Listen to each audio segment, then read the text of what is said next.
Professor Jason Stanley is back with me to discuss his new book. It's called Erasing History: How Fascists Rewrite the Past to Control the Future. Jason, I would have had you on the show to talk about this book anyway. We were planning to, and yet it is so dovetailed with exactly the things we're talking about in today's presidential election, this concept of rewriting history.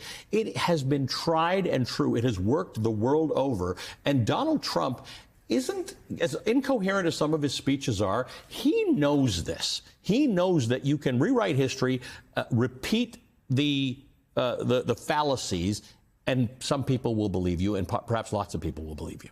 Yeah, that's right. So Trump is running this election on the basis of great replacement theory, the idea that what made America great was its white Christian founders. Christianity, whiteness, men, these are the things that make America great. So if you have a history curriculum that sort of obliterates the agency of black Americans, that obliterates the history of xenophobia, so you don't know about the ways in which immigrants were demagogued on, or how Hitler picked up those ideas from the United States. If you just learn about the great achievements of white men, then you're going to be misled into thinking that, oh, America was great and America was innocent. And so if these immigrants come, they will destroy our greatness. And if we're confronted by black history or indigenous history, then it will mar this history, this sense that we're innocent. So Trump is running a campaign on the basis of aggrievement,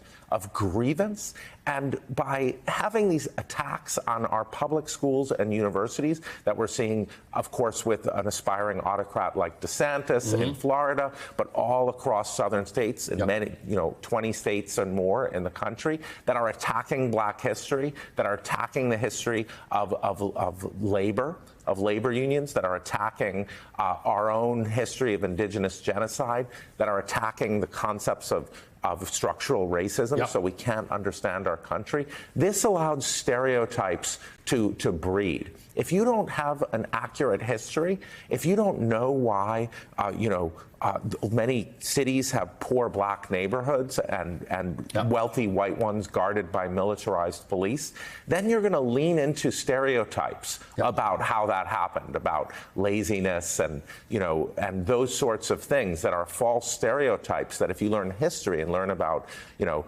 mortgage redlining, black Americans weren't allowed federal fully housing. Understand that this is an effect of that. So, I have this Velshi Banned Book Club, and one of the books we've done, one of the most banned books in America, was 1984.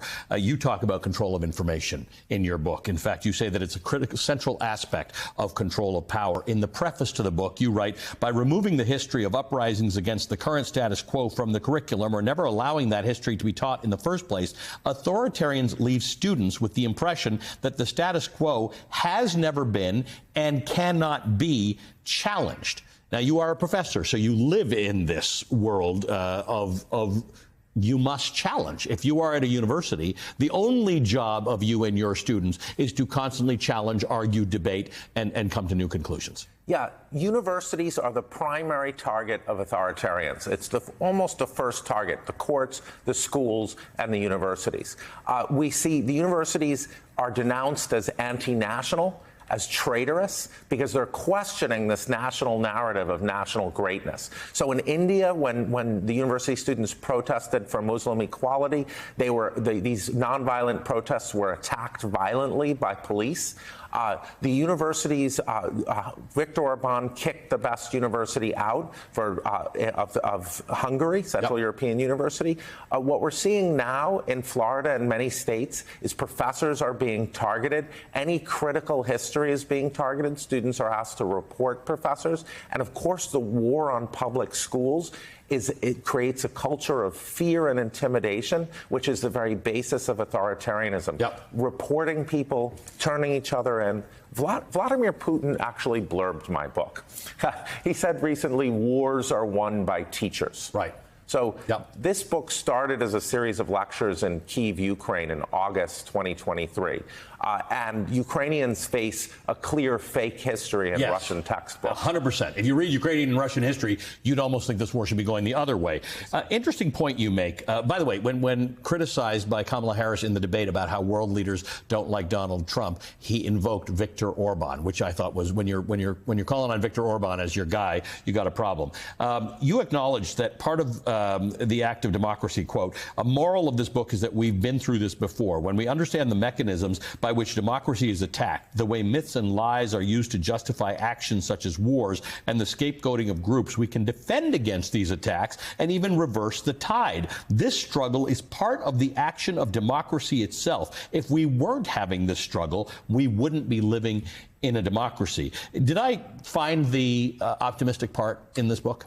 There are many optimistic parts in this book. A democracy is a process. There's no such thing as a perfect democracy. A democracy is a society in which you're warring constantly to realize the ideals of freedom and equality. If you're not having that struggle, you're in an authoritarian state. And the goal of these book bans, the goal of these attacks on libraries, teachers, and professors is to chill dissent, to make sure that this critical engagement with our past no longer continues. Which means our grandchildren will still be having this discussion, and they should. In other words, if our grandchildren are still arguing about democracy, you will not see that as a failure of democracy. You will see that as a success. That means it's only when people are too afraid to join this struggle, too afraid to challenge history, too afraid to tell the stories of people whose stories have not been told, that you're not living in a democracy. What a remarkable and important book, Jason. We really appreciate all the time you always take to join us, but the time you've taken this, I really recommend to our viewers that you get a copy of Erasing History, How Fascists Rewrite the Past to Control the Future. Jason Stanley is a professor of philosophy at Yale University. Thank you.